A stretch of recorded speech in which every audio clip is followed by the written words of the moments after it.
Nabeel Khoury. He joins us from here in Washington. Nabeel, how surprised are you by Netanyahu's comments? I mean, he's never really been a big advocate of a two-state solution anyway. That's right. I think Netanyahu rejected this idea many years ago. This is not new.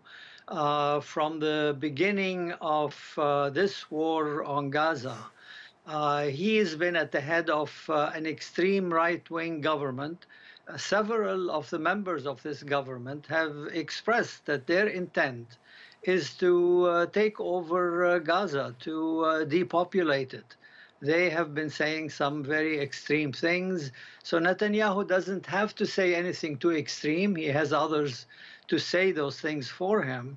But as far as he's concerned, he's now openly declared that he's not going with the U.S. administration's view of the two-state solution. That doesn't surprise me at all. It shouldn't really surprise anyone here. And Nabeel, how much of a blow is this for the U.S. administration, which has long promoted this idea of a two-state solution? I have a comment from John Kirby from the National Security Council, who said the U.S. and Israel obviously see things differently.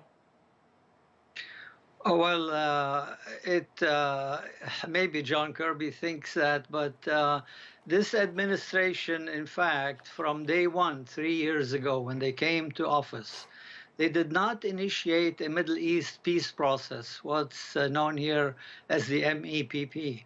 Every other administration in the past started a serious attempt to reconcile Israelis and Palestinians. This administration did not. It woke up to the fact that they need a Middle East peace plan after October 7. So now they pay lip service to a two-state solution, but there is no apparent strategy. How does the Biden administration want to get to a two-state solution? They haven't presented a plan, and frankly, I don't think they have any idea. Well, Arab countries are apparently working on a plan, and it involves securing a ceasefire and the release of those Israeli hostages. But a big part of that plan, Nabeel, is also ending the Israeli occupation and the creation of a Palestinian state. So you got to wonder, after Netanyahu's very public comments, where does that leave things with this whole Arab initiative with these countries? Well, the Arab plan really has existed in its essence, perhaps plus or minus a few details, since 2002.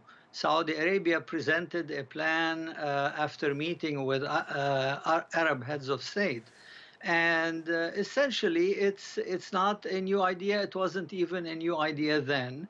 It includes going back to the pre-1967 borders, a creation of a Palestinian state with East Jerusalem as its capital, to live side by side with Israel, mutual recognition, peace.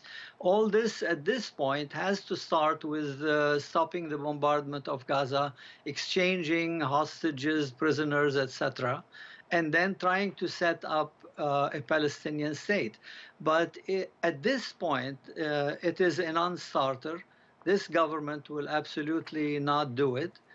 It may take a new Israeli election and perhaps a new government that would be more liberal, more amenable to a peaceful solution.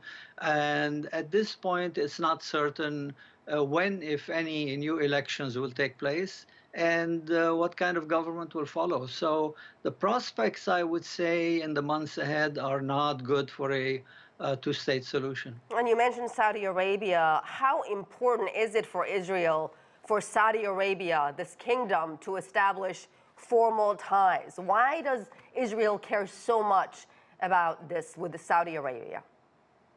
I would say it's money, it's oil, it's the traditional center of Islam, having been the birthplace of the Prophet, having the two holiest cities, holiest shrines of Islam. So it acquires a central position in the Arab Islamic world, but it's also a country that has lots of money to invest in potential projects, technology that Israel may present.